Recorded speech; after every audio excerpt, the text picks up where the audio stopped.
la justice. La parole est à Monsieur Patrick Hetzel, rapporteur spécial de la Commission des finances, de l'économie générale et du contrôle budgétaire.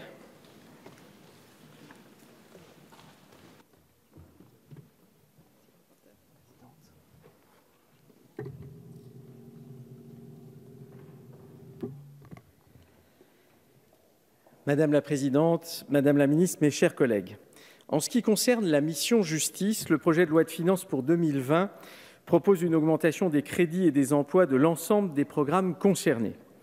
Le montant des crédits demandés pour 2020 atteint près de 9 milliards d'euros en AE et 9,4 milliards d'euros en crédits de paiement, et le plafond d'emploi prévisionnel passe à 88 011 équivalents temps plein travaillés, soit un relèvement de l'autorisation de recrutement de 1 520 emplois. Cette évolution des crédits et des emplois, certes positive, marque toutefois un décrochage par rapport aux engagements pris dans le cadre de la loi du 23 mars 2019 de programmation donc sur la période 2018-2022 et de réforme pour la justice. En effet, celle-ci prévoyait pour l'exercice 2020 la création de 1 620 emplois et l'inscription en loi de finances initiale de près de 400 millions d'euros de crédits de paiement supplémentaires.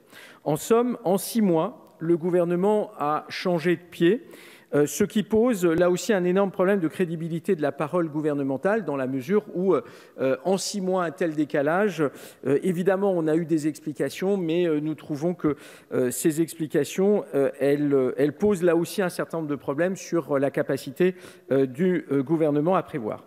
Sans compter que nous doutons de la possibilité de réellement financer ces augmentations de postes avec une évolution quasi nulle de la masse salariale.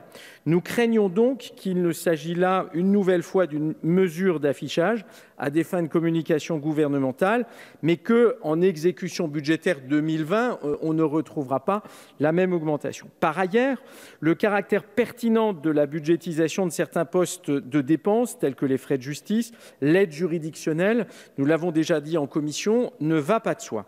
Dans ce cadre, les indicateurs fournis à l'appui de la programmation offrent peu de perspectives d'une amélioration significative des performances du service public de la justice en 2020. Aussi, en tant que rapporteur spécial, je voudrais une nouvelle fois insister sur un certain nombre de recommandations qui, hélas, ne sont généralement pas suivies, et j'insiste donc une nouvelle fois sur celles-ci.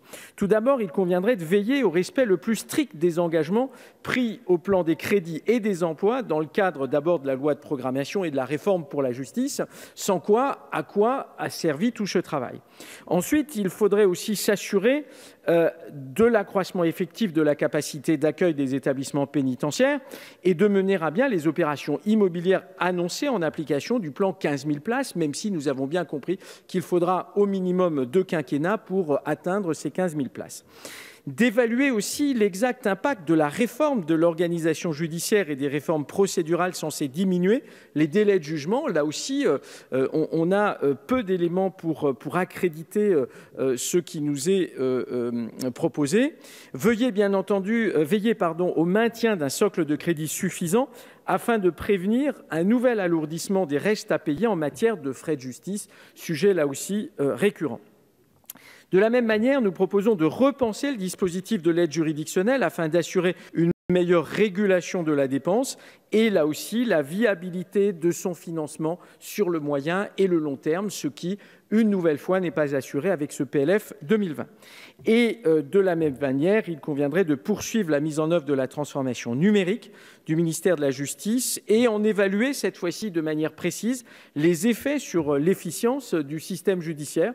Donc, une nouvelle fois, ce que le rapporteur spécial constate, c'est un certain nombre d'annonces, mais cela fait maintenant plusieurs années qu'il y a des annonces et que celles-ci ne débouchent pas sur des réalisations suffisamment probantes. En conclusion, alors que j'étais plutôt enclin à préconiser l'abstention, les débats en commission des lois et par ailleurs en commission des finances mettent en lumière, il faut bien le dire, plus de nouveaux questionnements et plus de non-réponses que réellement de réponses précises.